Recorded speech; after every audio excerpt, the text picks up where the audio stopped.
Well, it's that time of year again. Smoking day has come round again, or rather, stop smoking day. Why are we so obsessed with getting people to stop smoking? Surely everybody knows the risks. Well, they do, but unfortunately all too many people need a little bit of extra help.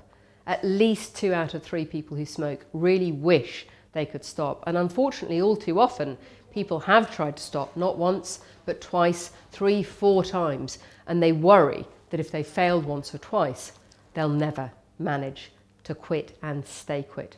But actually, that's not true. There has never been a better time to stop smoking than there is today, because there's never been more help available for you. You can either log on to www.smokefree.nhs.uk or www.quitwithhelp.co.uk, or of course you can go and speak to your GP or your practice nurse. Maybe if you go into your local practice, you'll discover that they have a smoking cessation advisor in your own surgery. You can make an appointment yourself. It doesn't matter if you've been to see them before and you've tried to quit.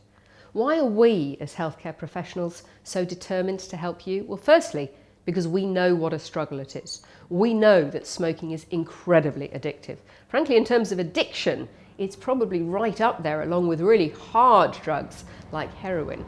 We also know that if you try and go it alone, you are 4 times less likely to succeed. That's to quit and to stay quit, than if you do it with help from a smoking cessation advisor or from your GP or practice nurse. And we really want you to stay quit. It is never too late to stop. If you stop smoking before the age of 50, we know that your chance of dying in the long term actually will be almost the same as anyone who's never smoked at all. Even if you stop after the age of 60, you can still cut by 40% your likelihood of dying from many smoking-related diseases. We know about lung cancer, but there are other conditions. Everything from problems with erections, to problems with fertility, to heart disease, all sorts of things. Chronic obstructive lung disease, which causes such terrible problems and leaves people consigned to their own home, never being able to get out. Single cause of it, pretty much in every case, smoking. We know how hard it is for you to quit, and we also know that you are likely to need help. So please do take advantage of the help that's on offer. Maybe go in and talk to your local pharmacy about whether they can offer you something. You might even go in to be able to get advice and products without making an appointment.